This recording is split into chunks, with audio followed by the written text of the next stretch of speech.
Hi, my name is Martin Purnell, and welcome to Off-Grid Christianity, a weekly podcast for those who go or don't go to church, and where we can meet and hear from those that have made their faith count.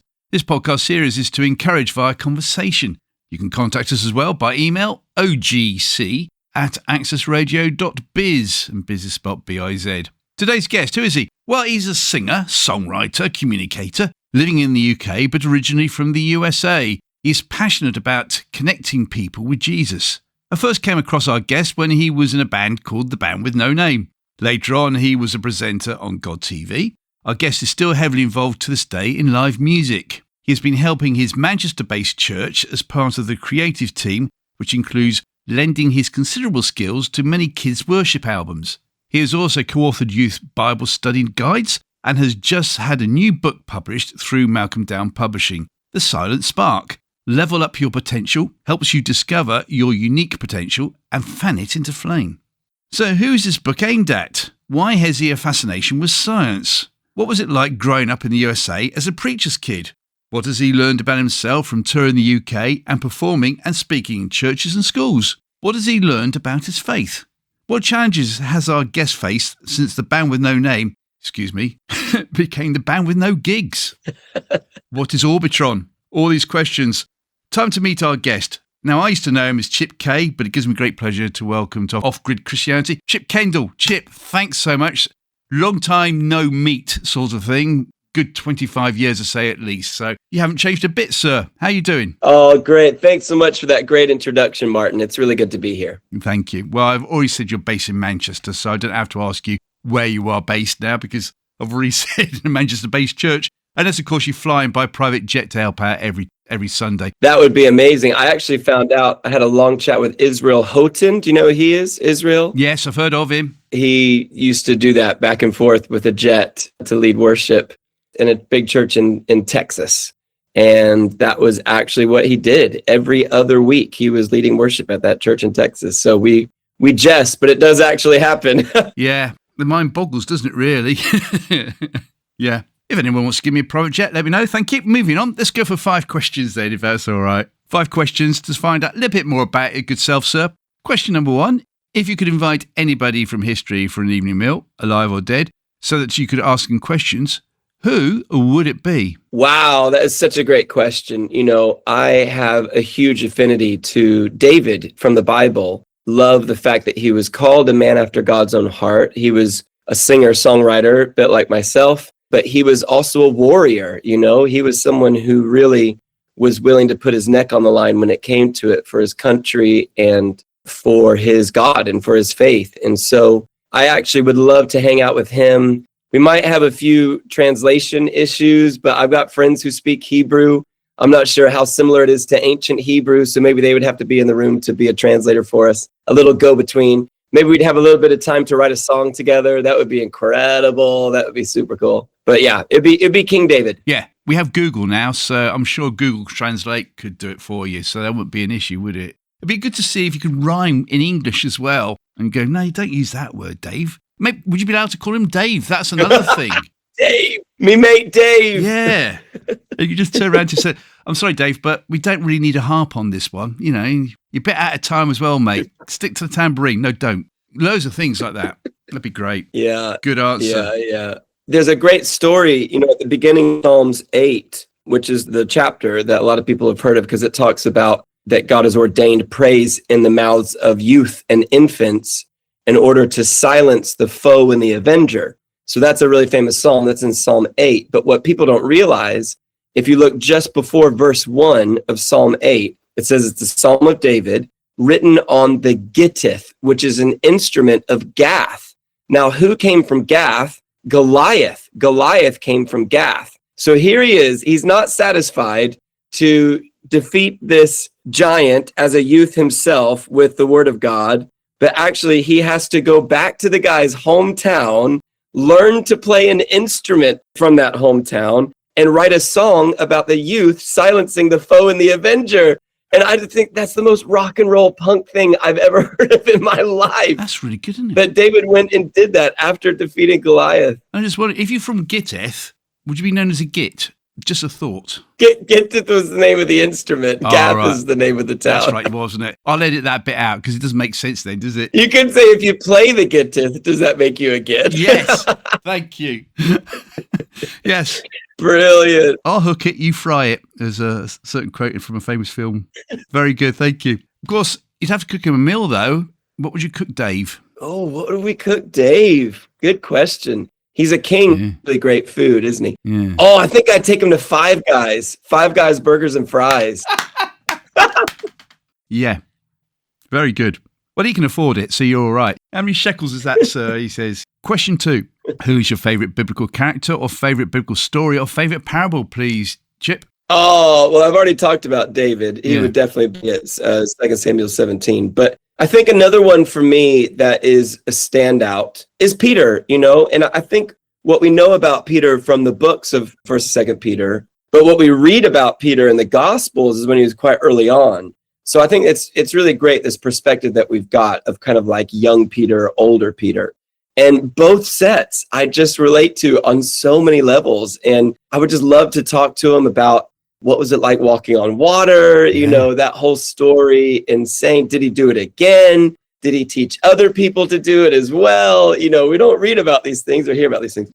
But, equally, all joking aside, I do believe that he had a concept of what the church was always intended to be, this kingdom of priests that he talks about in one of his books. And so I would just love to unpack that with him a little bit and hear more of his story. We've written a musical with Audacious Schools called Easter. What's it all about? And it's the whole story of Easter from Peter's perspective. Oh, really? So this little schoolgirl from England, she goes back in time through this little timepiece that her grandfather gives her. And she meets Peter, first of all, when he's getting ready for the triumphal entry. And he's got the palm branches. And he's explaining, this is a really important moment right now. Jesus is about to arrive into the city. And so she meets him. And then he does this song called My Best Friend's Gonna Save the World. And she gets all excited about it. And then she gets swept away through this timepiece. And she goes from seeing super excited, over the top, my best friend's gonna save the world, Peter, to Peter who has just seen Jesus get captured by the Romans, and he is stressed out. So she sees him at that peak, and then she disappears again, comes back when he's just denied Jesus. Yeah. And it's this like huge gut-wrenching moment for him. And then of course she comes back when Jesus has died and then comes back to life. And it just to see these emotional extremes that Peter goes on, and to know that was the arc, his character arc. You see it all through the story of the Gospels, and he was just somebody who watched it happen, So I would love to explore that a little bit deeper. Had a really great time with that. That'd be fantastic. Like the idea of this. Yeah. That musical that you've written, how many performances has it had so far? Well, we wrote it specifically for schools. So we've performed it over the last 3 years in something like 600 schools. Wow. Yeah, and then we did a large stage version, which we performed last Easter. We broke the records for church attendance on Easter Sunday last year, 2025. But in 2025, we had our biggest ever church attendance on Easter Sunday. And that was for the large stage adaptation of Easter, What's It All About, which we actually ended up calling How to Save the World. How to Save the World. That's what we called it for the large stage adaptation. Plans for 2026 for this coming Easter? 2026, we're not going to do the large stage version. We want to mix it up a little bit for the church stuff. But for schools, we're still looking at doing it. In fact, we've got a version of Easter, What's It All About, that any church that wants to can actually send actors to us. We'll train them up, and then they can perform it in their local schools in their church. How good is that? Fantastic. People don't really know, but we'll tell them now. We're actually recording this a day before Christmas, so excuse our jollity and brevity and everything else like that. In your cast, are any of the characters called Alfie? Why? Where is this going? Why? Yes or no? No, there are no characters called Alfie. There's room for improvement. Thank you. Please have a character in there called Alfie. There's a very famous song called What's It All About, Alfie? That was all. Oh, right. Yeah. What's it all about, Alfie? I need to research this. I'll check it out. Yeah, Cilla Black sang it. So you could do it, couldn't you, as like a little joke. See how many people pick up on it. Not many. Wow. That is amazing. Thank you. Martin, where were you when we were writing this thing? Exactly. A lot of people have said that. Question 3. If you were Prime Minister for the day and could change any law or impose a new law, what would it be, please? And if you were an American president, because you are American, obviously. Yes. What would you do? I would probably hand over as much as I could to JD Vance. I've got a lot of respect for that guy. He's doing a really great job. He was just at, and again, I'm dating this recording, but he was the last keynote speaker at something called America Fest, AmFest, which is put on by Turning Point USA, the organization that Charlie Kirk started. All right. And JD Vance, he took that speech and smashed it out the park. And if anybody's trying to make any claims that the Republican Party is starting to cave in on itself, JD Vance proved them all wrong. He said this, Martin, how good is this? He said, the one anchor that we've got for our nation is that we are a Christian nation. We're not all Christians in our nation, but we are a Christian nation. And I thought, wow, what a great moment to just describe that moral clarity right there and just make it super, super clear for any doubters, any haters to hear, hey, if you're coming to this country, it's a Christian nation. It's built on Christian principles, and it's always going to be that. So I thought, good on him for doing that. So that's what, if I was Trump, I would start to hand over more and more to JD Vance, which I think he is actually doing a little bit more of right now. Yeah, you see, the thing, though, is that if it's not on BBC News, then it's fake news. I haven't seen it, so... True. That's it. That's the thing. Fake news. Wow. I want to know how much fake news is taught from the pulpit, from the good news. Wow, there's a subject we might be able to talk about later on. Question 4. Outside of family events, what has been your most enjoyable day out so far, please? Wow. Okay. So we have had many moments where I have, Lord, if you were to take me tomorrow, I'd be happy, because today just felt like the culmination of so many things, to the point where I honestly tell people, I feel like I've lived 4 lifetimes already, just the journey that he's had me on. Wow. There was this one performance that we did, something called Festival Manchester. And this is going back 2022. Okay. We had 65,000 people over 3 days pop into Withenshaw Park, which is this tiny little park, not far from where we live here. And we had a choir fly over from Oslo, the Oslo Soul Children. Originally, Soul Children of Chicago started decades ago over in the US. But now Oslo Soul Children has been running for 25 years. I, together with them, have launched Soul Children UK. Mm-hmm. So this is like a culmination. And we had a kids choir of 500 Manchester school kids backing up this Oslo Norwegian choir of, I don't know, they must have brought like 30, 40 kids over. And then there's me with my baseball in my hand, because my biggest dream as a kid was to play baseball on the moon. Where I went to school was just down the road from Cape Canaveral, where the shuttles would go up. Oh, really? And our school was purchased by the Los Angeles Dodgers. So I went to Dodgertown Elementary. It was like amazing. And so I've got this baseball on stage in Withenshaw Park with tens of thousands of people, all my friends from Norway, all these kids from the schools. I thought, this is such a culmination moment. Put the baseball in the air, and I thought, this is as good as playing baseball on the moon. That's very good. I like that. That's all that's left. Yeah. And how come you personally have a relationship with Oslo? Yeah, that's a great story. So that goes back to the Band with No Name days. Our favorite gig that we would play regularly was an event called Seaside Festival. In Norwegian, it's Skjærgårds Festival, which is their name for archipelago. And it's this whole island gets taken over. And we loved playing it, and for lots of different reasons. But one of the things that they saw in me around the time that the Band with No Name was finishing was that I had an ability to draw people together outside of the Band with No Name. And so they said, Chip, why don't you come on your own, just bring a keyboard player, and we'll take you on a tour all around Norway promoting our festival. So I was like, okay, sure, this sounds great. And we had to fly at one point from one part of Norway to another part of Norway. I didn't realize Norway was so long and tall. Yeah. Anyway, we're doing this tour, and I noticed that every single place we go, no matter where we were in Norway, most of the time, my opening act was a local youth choir. And they all had the same name. They were all called Soul Children. And I was like, what is this? And they said, well, it's a movement that started years and years ago. This woman was so inspired by the Soul Children of Chicago, longest running youth choir in America, that she decided to do the Norwegian version, give it 5 core values: glorify God, honor people, influence society, see and be seen, real honest joy, and let people create their own local youth choir. And I began to really see, I think God gave me the insight, these aren't just choirs, these are like little church plants.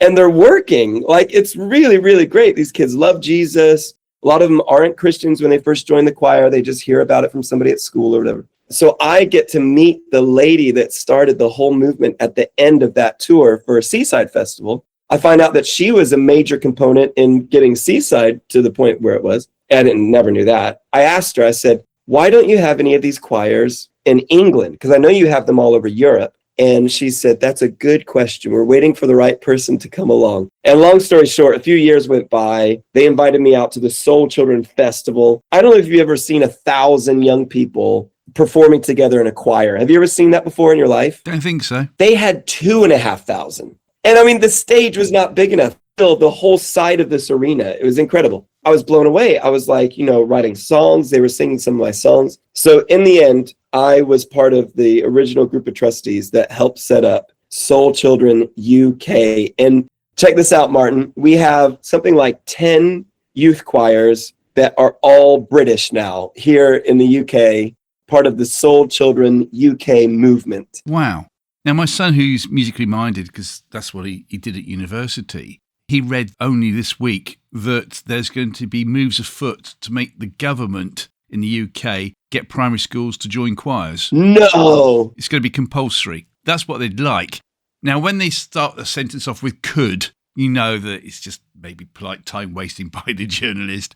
Because, they could say, well, all school children could wear Bristol City shirts. You take it with a pinch of salt. But wouldn't it be nice if it became compulsory again, that you have to have music in class? Did you know the only time you can get a group of people's hearts to beat in time with each other is when they're singing in a choir? Really? We're in a phase right now. Some people are calling it the anxious generation. But the benefits of singing together in a community are through the roof for your mental health. Apparently so. Yeah, unbelievable. So, we see God really moving. I've been invited to do the keynote presentation January 22nd at something called National Conference. This is the Church of England, Board of Education, Department of Education. It's their big conference, their annual thing that happens. Just take your baseball on, because if someone's falling asleep, you can throw it at them, couldn't you, to wake them up? Dodge that one. Martin, I'm going to get you there. You can do an interview with whoever I throw a baseball at. No, that'd be good. It's like, and you caught it. How come you weren't playing in the Ashes in Australia a few weeks ago? That'd be my first question. Oh. Cricket, that is. It's a new game to cricket. you. Yeah. Yeah, I do know about cricket. I've been here long enough. Much more exciting than baseball. Question 5. What has been your most embarrassing moment? So exciting that it takes days and days to play. Oh, very true. Like yours. At least you've got a nice song after the 7th innings. Well done. Have you been to a baseball game? No, but I do know. Take me down to the ballpark, isn't it? You sing at 7th inning stretch. And if someone famous is in the crowd, they get them to sing it. One of the funniest ones of all time is they asked Ozzy Osbourne to go and sing it because he was in the crowd. He didn't know it. Well, he sort of knew it. I think he just had a few too many orange juices beforehand. Well worth checking out on YouTube. I need to look at that. A few too many orange juices. Yeah. Wow. What has been your most embarrassing moment then, please, Chip? We were in Florida, the band with a name, playing this church that had just spent $14 million on their children's facility. What? Yeah, I mean, it was unbelievable. It was like a theater. It was basically a theater, and it's packed out with all these young people. And we're excited about our show because it really relied on a lot of theatrical moments, including these big costume changes. And one of our costumes at the time was a boiler suit that would button up, right from, I'm going to say it, from the crotch all the way up to your neck, right? It's a boiler suit. Yeah. And we'd put it on over outfits. so that then after the first song, we could just run backstage, rip off the boiler suit, not on stage, but run off stage, rip off the boiler suit, come out. And it's like we had this totally new costume on, right? Because of my character at the time in the band was really this kind of like grungy, new metal guy. I had one of those bike chain, people used to wear chains on their belt loop. Yes. And so mine was a full-on bike chain, and it went from the front of my belt loop all the way down to the side and then to the back. Well, because it was so long, when I had my quick costume change, putting on the boiler suit, not even taking it off, just putting it on, I kept pushing my foot on the bike chain, and I couldn't get my foot through the leg. And so I'm pushing it so hard. And finally, I just have this brainwave because it's, split second costume change. Why don't I just step through the bike chain? No. Put on the boiler suit. Nobody will know any difference because it's under a boiler suit, And then the next time when I take it out, I can just put my leg back through the chain. Well, little did I know that I had pushed so hard on this bike chain that it had come completely unattached from the back, right? So at this point, I've got my boiler suit on. And I go out to the stage and I'm doing the actions, the dance moves and everything. And I feel this weight between my legs, just like hitting back and forth. And I look down and this chain has come completely out through the crotch in between my legs and is now banging both legs back and forth as I'm stepping. It's the most embarrassing moment of my life. I run off the stage, take the chain off entirely and come back out in time for whatever was next on the thing. And I thought, that's got to go down. I did not do that on purpose. It was literally a costume malfunction. That's what it was. But did the rest of the band notice what you were doing? I have no idea. We had so many funny guys in the band at the time. They were coming out imitating Scottish accents.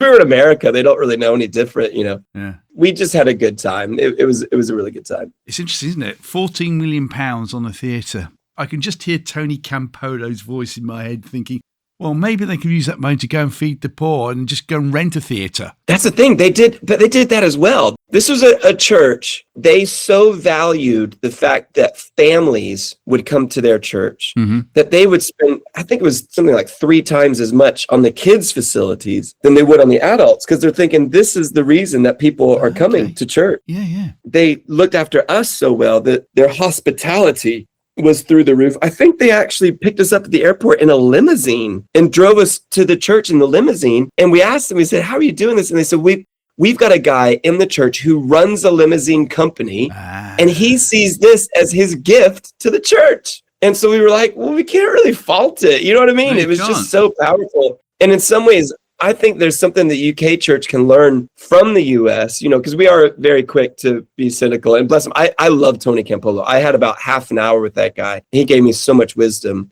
But I think if we were to take just a little bit of their understanding of hospitality, their understanding of the young people and the importance of reaching the families, you get the parents. If you get the kids, you get the parents. They love it. I do think there's something to be learned from all that. I agree, though. It was very, very elaborate and very extravagant. But, and maybe this is where we can take the conversation as well, because, yes, okay, I was being slightly cynical, deliberately so, maybe to make a bit of a joke about it as well. But also, as you said, we're so quick to judge in the UK in particular, especially towards America, because they are totally different. Like we were talking about the jet. Private jet. When you sit down and you actually hear the other side of the story as to why they do it, for instance, one very well-known evangelist, this person said that actually it's cheaper in the long run to hire the jet, because if you've got all your staff that have to go, sell all the books and stuff, you might have to wait 3 or 4 hours for your flight because you've missed the previous one. And then you've taken 14 people on board, plus all your merch and stuff.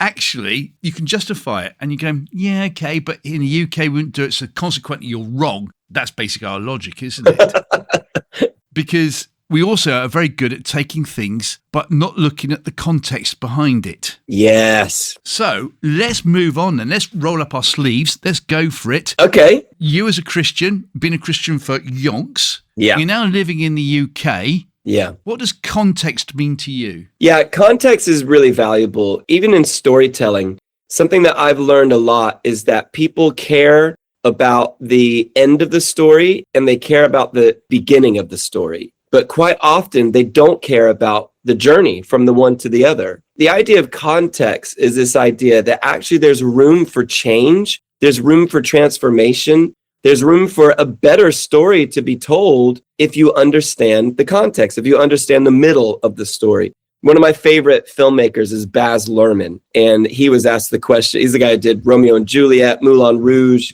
Australia. He did the big Elvis, which I wasn't a huge fan of. But anyway, he was asked this question, what makes for a great story? And he said this, he goes, every great story has a beginning, a middle, and an end. And I thought, wow, you've got to be able to understand context of storytelling in order to hear that quote and hear how great it is. If you don't understand the context, it's just super basic. It's like beginning, middle, end. What are you talking about? Yeah. But when you understand this guy has been doing storytelling for his whole life, you realize that you've got to pay attention to both the beginning, the middle, and the end, all three of them. Well, let's take that into consideration then, because the first time you and I properly met was at a private boarding school in the middle of summer, where they had like a big church week or something like that. And you were there just a few miles away from Alton Towers. And I always remember looking at the band we're known and thinking, well, this is an up and coming band. They might well be doing stuff. They're all fairly young. And I was thinking, what would ever happen to the people in 10, 20 years' time? But what do you remember that time? And let's put it into context as to, for those that are listening today, who might, as I often say, holding on by the fingernails, that's the context we're going to look at. Go for it. Tell us about you, those 20 years before, and what you've learned. Okay, well, I think a lot of that can be summarized in a story. Again, I got sent this video from my friend Linz West. I don't know if you've heard of LZ7, but he's the guy that does all that stuff. Good old Lindsay. He sends me this video and he goes, Chip, you're not going to believe this. He goes, I'm at New Wine Leaders event in a pub after one of the sessions, and one of these young ladies comes to me, starts telling me this story, and he's like, you've got to hear it straight from her. So he puts this young lady on the video call, or not video call, video recording. Yeah. And she says, hey, Chip, you're not going to remember me.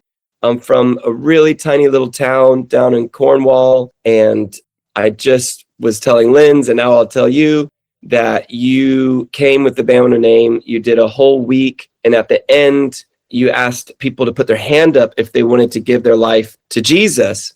I put my hand up. I looked around. There weren't that many other people that did it, but you did the usual thing. You took us all back into this little room, gave us some literature. It gave us, our first little Bible or whatever it was. And she goes, I gave my life to Jesus. Totally unchurched background. My parents didn't go to church. I came across you guys, really connected with what you're saying. And she goes, you need to know that I've just now become a vicar in the Anglican church. And that's how I met Linz, because I'm here at the New Wine. I've just been ordained. And she goes, I just wanted to say thank you because you've completely changed my life. Now, my family, our whole community. That's just something that I did because it was part of my job, right? To go around and present the gospel. That was the thing that they saw was an anointing on me to do. And so they let me do that. But then all of these years go by, context, there's stuff going on that I have no idea. And then Linz, who I've got a lot of respect for as an evangelist himself, he does these huge concerts, and like Billy Graham, loads of people get saved and everything. And well, he was in the Tribe, wasn't he? He was in the Tribe. Yeah, that's right. And for him to be excited as well, saying, you got to hear this story. It's one of those moments where you're like, okay, I'm doing what God put me on the planet to do, and it's bearing fruit. Jesus said, you judge a tree or a person by their fruit. And so hopefully that is one of those things that, will always live in. That's what I mean about how, I feel like I've lived 4 lifetimes. Like that just feels like a whole lifetime ago. Yeah. But God's still bearing fruit through all of that work. And you never know, this vicar might become the next Archbishop of Canterbury. Let's go. And all because you did what God asked you to do in the first place. Obedience is better than sacrifice. Yeah. Yeah. So tell me more then what you think obedience means. Yeah. I think that all of us have a choice if we're going to live life our way, or if we're going to live life someone else's way, or if we're going to live life God's way. There's a really great verse in Romans chapter 12. Beginning is... Come on, context is everything. It is everything. Middle, end, please. Beginning, middle, end. So it starts off, therefore I urge you, brothers, in view of God's mercy, to offer your bodies as a living sacrifice, holy and pleasing to God, for this is your spiritual act of worship. Do not conform any longer to the patterns of this world, but be transformed by the renewing of your minds. Then you will be able to test and approve what God's will is, his good, pleasing, and perfect will. And the amount of young people that I meet, and they just want to know what God's will is. And one of our pastors at Audacious, he put it really clearly. He goes, hearing from God is as easy as opening a book. Because if you open the Bible, it's actually described as God's word. The word became flesh and dwelt among us. That was Jesus. That means that the Bible is the book version of Jesus. And everybody, again, I'm going back to these stories, but I've met the most incredible people. I met this Bible translator for Wycliffe. And I asked him, I said, what's the best translation of the Bible for young people today? Because if I'm going to quote the Bible, if I'm going to read the Bible, I want to make sure that I'm quoting the most up-to-date version. And he said, Chip, the best translation of the Bible has always been and always will be a person. And then he looks at me and he goes, you are the only translation of the Bible that some of the young people you encounter will ever read, will ever experience. And so that did two things. One, it made me want to really verse myself well in scripture. I want to memorize it. I want to write songs that put the Bible in, and I still do that to this day, especially for kids. But then the other thing is it made me go, I want to make sure that my life matches up. I want to make sure that I'm living the Bible. I'm not just reading it or quoting it. I'm actually living it. And so that's always been something that stuck with me. For that young lady to say that means the world, because like you said, it's the context, it's growing, it's developing. It might look different ultimately in her expression of the Christian faith than mine does, but we still have that anchor. It's that anchor that J.D. Vance is on about. You know, this country was founded on Christians and the Bible and Jesus, and we are a Christian nation. Here's something you might not have heard before, Martin. Big Ben, bong, bong, bong, bong. Elizabethan Tower. Elizabethan Tower, correct. Thank you. Big Ben has words.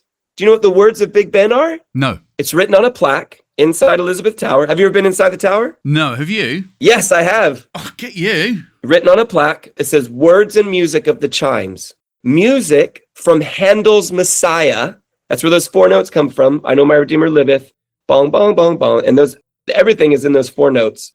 Then it has the words. You ready for the words? All through this hour, because it's a clock, Lord be my guide, that by thy power no foot shall slide. It's based on a Bible verse, actually. It's one of the Psalms. And it's the same one that the devil tries to quote to Jesus when he says he won't let your foot be cast against a stone. Do you remember that whole thing? Yeah. What it's saying is that if we live our lives by the Lord, and by Lord it means the Lord Jesus Christ, because it's Handel's Messiah, then actually that is going to be our best guide for life. I see Great Britain as being Christian as well in its early days. You know, every pound coin has Reg, Domino, whatever it is. It's got the abbreviation of a Latin phrase, which, if going back to the Queen, when it was the Queen's, it said Queen Elizabeth II. It stood for reigning by the grace of God, defender of the faith. Which faith is it talking about? It's talking about the Christian faith. We know Queen Elizabeth was a very strong Christian. We always hear it in her Queen's speech. And certainly in the latter years, definitely. Oh, amazing. So beautiful. And I really think if we get back to the roots, actually we're turning back to God. That's what we're doing. We're turning back to God. Sorry, I'm getting on my high horse now. It's very good. And you talked about willingness. I have said on previous podcasts that I've never really been willing, but I've always tried to be obedient. Yes. That's me. I think my last 25 years, no offense to my wife if she's listening, but ever since we got married, it's been worse of a roller coaster. We've had some real highs and some real lows. And I think the only reason I'm still here as a Christian is because I've been obedient. That is it. Not willing, but obedient. So I'd like to throw this back at you again, if that's okay, Chip. Yes. Because we haven't met in 25 years or so. What have you seen in your life to encourage those that are listening, that are struggling at the moment? What have you seen that you thought, do you know what? I really want to give up. I'm fed up with you, God. Don't even quote Dave to me. You know, I'm just so fed up. And then you suddenly think about being obedient. So what does that bring to you? Yeah, I mean, I've strayed very far from what I was originally saying. His good, pleasing, and perfect will was the point about obedience being better than sacrifice. I think once we know what God's will is, it's easier to then make that choice of, okay, am I going to go God's way or am I going to go my way? But sometimes before we even know what God's will is, we're faced with these doubts. We're faced with these frustrations. We just see conflict everywhere, especially now. You just have to go on social media for about 2 minutes and you see that the world has all these different facets and all these different warring, opposing powers. This is why, for me, 2025, I asked the Lord for a word for the year, right? This is just a thing between me and God, but God usually gives me a word before the year happens that gets me through that year. And my word for 2025, discipline. I was like, Lord, couldn't you give me a different word? Let's get success, or let's get financially. That's one word. Yeah, I've already done it. And he said, no, I want you to really tune into discipline. You know, Jesus had followers, but he also had disciples. And this is something, it's easy on social media to get followers, but how many disciples have you got? And part of the word discipline comes from this word disciple. And as disciples, if we want to consider ourselves as disciples of Christ, then it should come second nature that we are disciplined in things. And so for me, that meant two things that were a real struggle. And I'll be honest, and hopefully this will encourage people who are listening, who are in that boat that you were talking about. I started running because I knew that running was a great fitness tip for me. My mom was a fitness instructor for a long time. She still is on some levels. And I knew that I was capable of running. My wife isn't. She's got a dodgy knee, but I am. But I just wasn't disciplined enough to get up early enough to do the 5K and then eventually 8K run. Named after you. What was named after me? Well, you have the 3K, 5K, and Chip K. I'm going to start saying that. I'm going to say, I'm not going to run 5K or 8K. I'm going to run the Chip K. There you go. Stick with me, son. Your career won't go any further, but stick with me. That's so good. Thank you. Can I organize runs where lots of people come to them? And, some people run on their 10K. They run on a Chip K run. Can we do it? That's $1 million idea. And you can then get sponsored by Kellogg's with their Special K. Special K! I'm Let's there. go. I'm there. Meanwhile, back in reality, but you never know. This is how brainstorming, we're allowed to say brainstorming again, aren't we now, I think? But this is how it happens, how a stupid idea could actually be morphed, and then if you hand it to God, see where he takes it. Have you heard of Park Run? Do you know about Park Run? Yes. Mate, that I just think is one of the most kingdom ideas ever.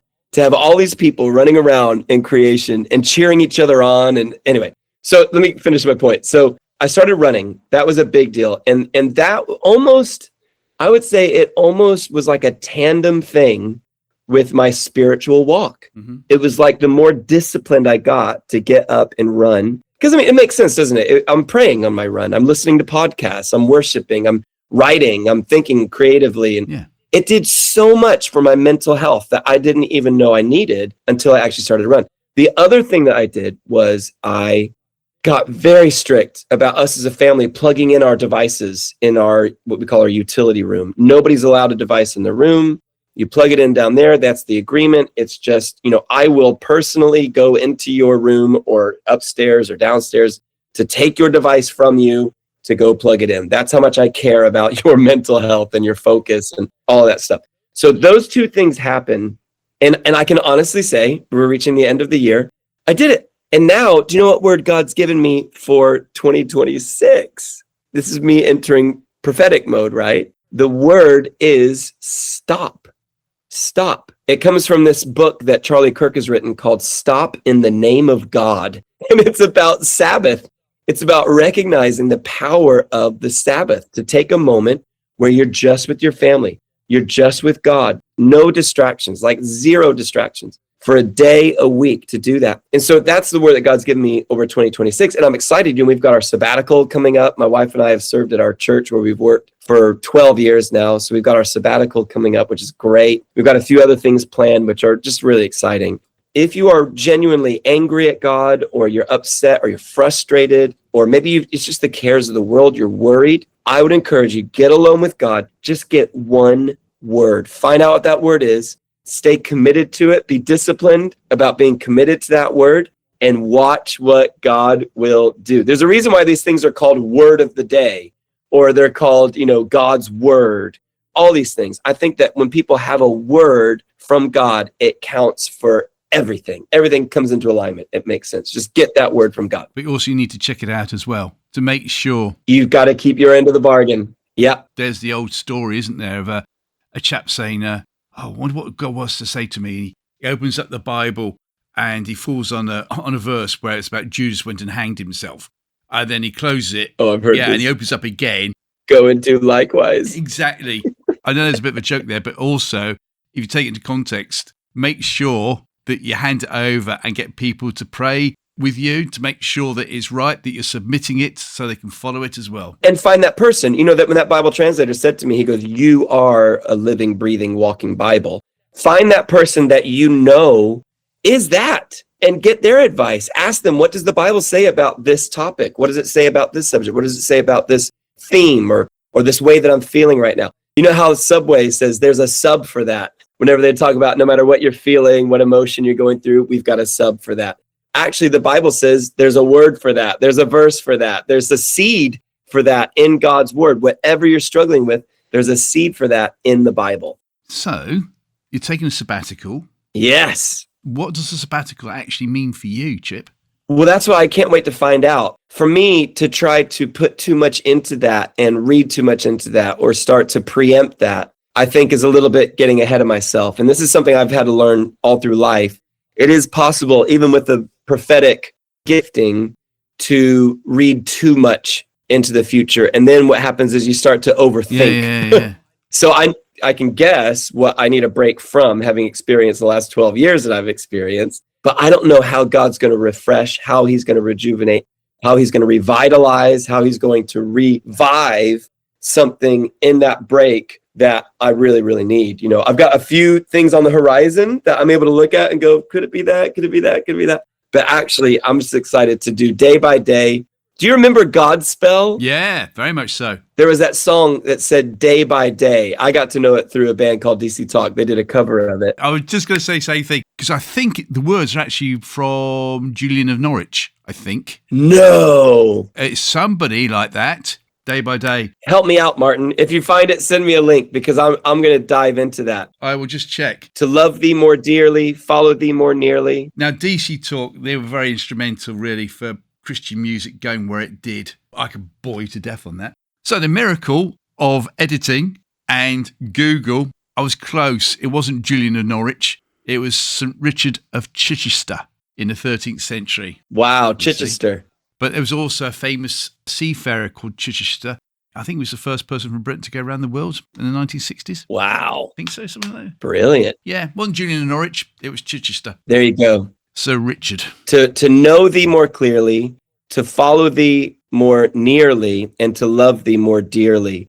You know, it's a day by day thing that we're doing, this Christian walk. We take up our cross daily to follow Jesus. So it is obedience. And at the end of the day, it looks different for different people. But I'm able just to get that word. And that word again is stop. For me, it is.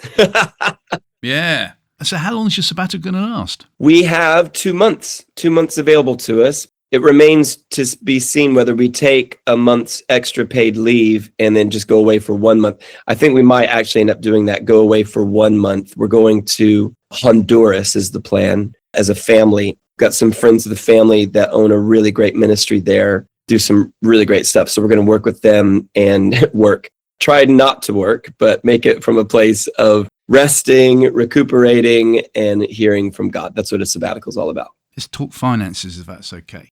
Because one of my bugbears, and I have been castigated for this. Right. So many people, and I do understand, and I'm so careful not to play my top trump card, which is namely, well, I've done it, so if I can do it, you can. I think I've ever played that once. Right. When I hear so many Christians say that they have to go back to work because blah, blah, blah, blah, blah, I'm going, well, actually, no, you don't. You know, you could sell your house, move to something smaller. Yeah. And immediately you hear the whole room go, and then you hear the truth that the actual person wants to go back to it because they do. Yep. Right?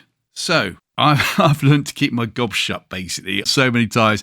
And yet every so often I want to explode like a volcano, which might not be so good because I'm not exactly showing love in action either. So for you then, when it comes to showing love in action, and finances, the fact that you could come up with 101 excuses why not to take a sabbatical. How did you go about it? Yeah, I think we as a family discuss these things openly and pray about them as well. My dad and I did a bunch of ministry in Uganda. This is shortly before I ended up getting married. And we were out there and we met the Bishop of Nigeria. And he invited us to Nigeria. But because of the state of where we were at the time, Dad was ministering in Jerusalem. I was over in California studying and about to get married. Little did I know the next year. But it was one of those moments where we prayed about it and we just felt like this wasn't the right time. Honduras is something that's always kind of existed there in the periphery. But when this moment began to open up and we thought, what could we do with an extra 2 months paid leave? Because that's what a sabbatical is. Where could we go? What would be best for the kids right now? Because our oldest is 17. He turns 18 in February. Our days are numbered from that perspective with our kids as teenagers, and we want to make the most of this time together. So I think it came down to a decision of hearing from God, knowing what was in our means to be able to do. Obviously, massively helps that we know the people there whose place we can stay at, and they're going to save us on that front. So, I think we just decided together, let's do it. Let's take the leap of faith and see what God does. My dad is one of the biggest propagators, is that the word? But he's one of the best promoters for the family that prays together, stays together. Yeah. And you can't outgive God. Anything that you do that's a step of faith, he's going to return it to you as a family. So that's something that we've lived by, and it's been working, and it's beautiful. And we're really believing that God's got some great stuff lined up for us. This is an aside, and it's the fact your dad's American. Any relation to R.T. Kendall by chance? Oh, I so wish. I had 3 days with R.T. Kendall. We were trying to figure out some connection, and there isn't one. Other than the first Kendall to go to America from, it's a Scottish name originally, was a worship leader. Did you know that? No, that's very good. We might go way, way, way, way back to the first Kendall in America, but that's hundreds of years. So that's the best we could come up with, me and R.T. We're not directly related at all.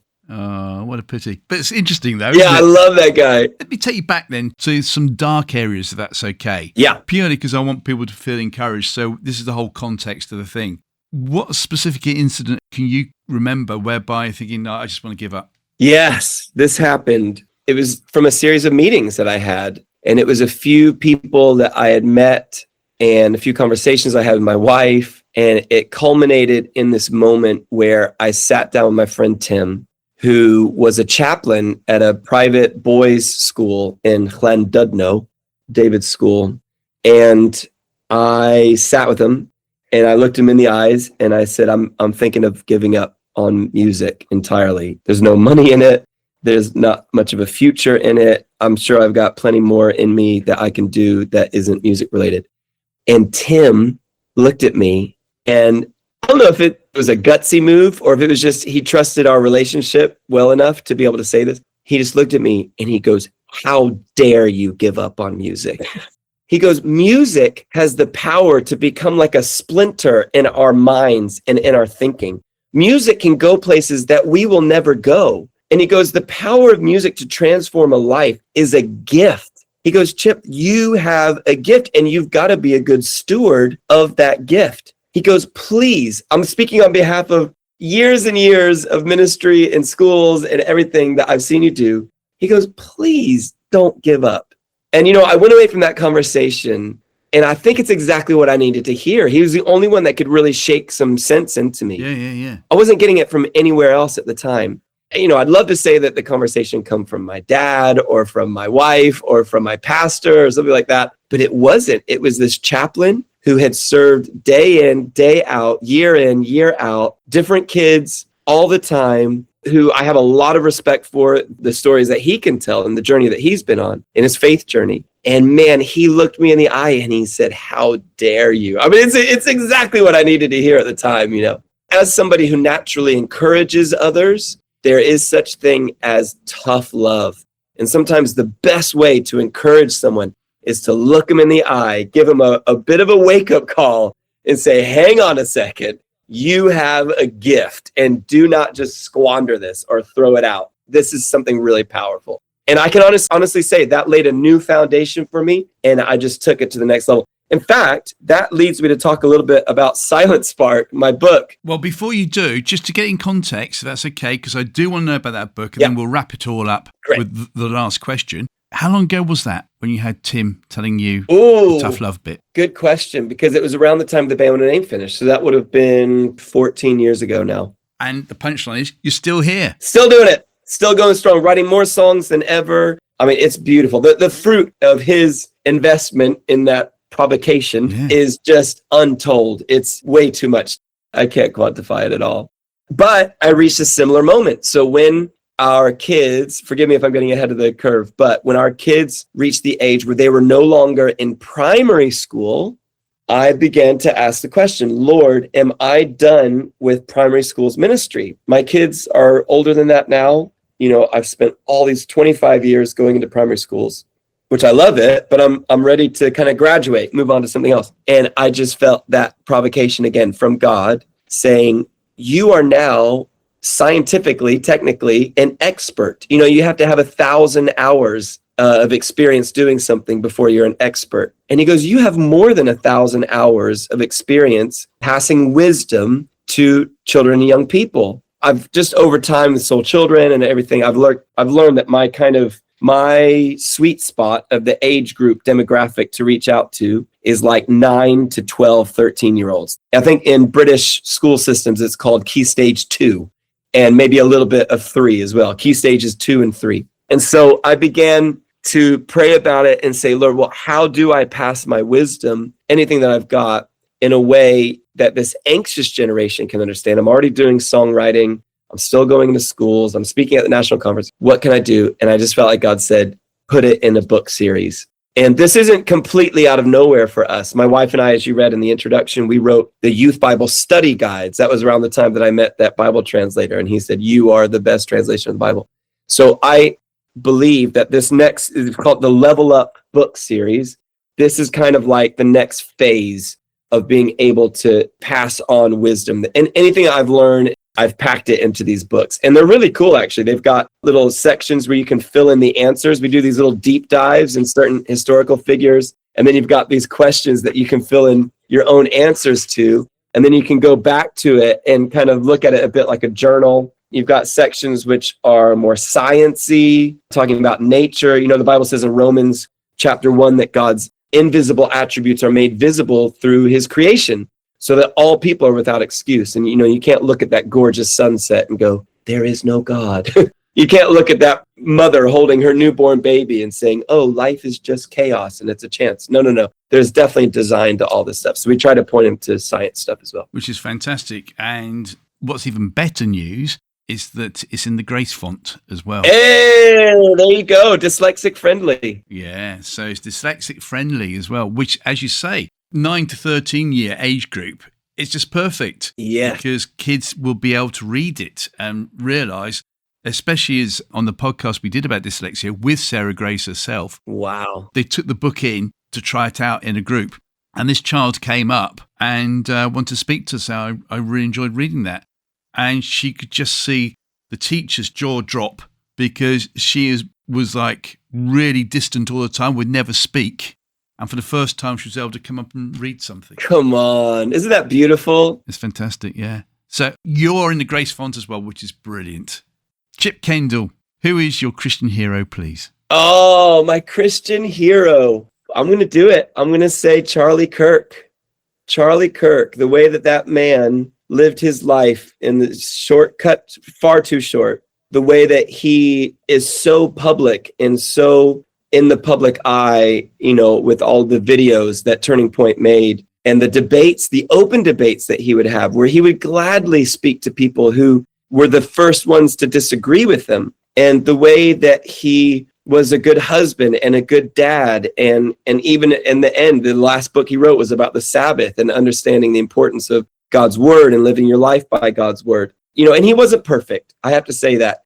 I probably don't agree with 100% of everything that he spoke about or wrote about or taught, but he was such a great example of a man of God taking a stand in a society and in a culture where it's like, it reminds me of that phrase, if you don't stand for something, you'll fall for anything. Yeah. He definitely stood for something. And so I'm going to name Charlie Kirk. First time doing it. You could say he was martyred. You could say it was a political assassination, but he, I believe, was taken at the time that it was best in order for what he said to echo into eternity. And so I'm going to name Charlie Kirk. There you go. As controversial as it Very is. good. There's your controversy. Other things haven't been controversial already. What I have to say, and I doff my cap to Charlie Kirk, forgetting politics, and for those that are listening today who we might have a whole spectrum of different... Sure, yeah. Whether you're Democrat, Republican, or whatever in the UK, yeah, you all have your own opinions on him. But go onto YouTube and check out the conversations he had with the Oxford students. Yes, I remember that one. And the thing is, as a 2021-year-old, what your political leanings are as a 2021-year-old, when you get to 45 or 50, it's gone completely the other way. Yep. A lot of the time. Yeah. So you're seeing yourself as a 21-year-old, yep. seeing, I suppose, some arrogance, yeah. lack of humility, yeah. having a go at Charlie. And the way he just responds, it is phenomenal. Amazing. It really is. Yeah, yeah. And if nothing else, that's what we can learn from, to hear what you might now deem as rubbish coming your way, and you have to show love. Yes. It is phenomenal. Yeah. Good choice, good sir. Well, Chip, let's not leave it another 25 years before we meet up again, please. Absolutely. I think it's been absolutely brilliant what you've shared, and I wish you all the best for 2026, and hopefully we can get you back soon, because you've got such a lot to share and got an amazing gift. So thank you so much for joining us today on Off Grid Christianity. And I'd love to invite you to my first Chip K run. Let's go. Sold. Let's go for it. Here's the man who had the idea. Okay, Chip K. That's what we'll call it. Cheerio. And if you haven't already hit the like and subscribe button, please do. Next time on Off Grid Christianity, it's another of our special podcasts. To summarize it, forgiveness is hard. I know it's hard, and God knows it's hard. But it's not as hard as people make it out to be, because we've heard a whole lot of myths and junk about what forgiveness is and how it happens and how hard it is. And a lot of those myths center around the idea that if I forgive, then I will be hurt again in the same way, and I'm just supposed to be okay with that. But that is not true. And so forgiveness, when we come down to it, is still hard, but not as hard as we were afraid that it was. It is possible to forgive and to be safe and to be connected with God and to not fear anymore either harm from people or rejection from God. There's more safety here than it feels like there is. That would be my summary. So please join me and our special guest, licensed marriage and family therapist, Sarah Hall. And wow, what a podcast as we listen to her wise words on what forgiveness actually means. It is a podcast not to be missed. Until then, cheerio.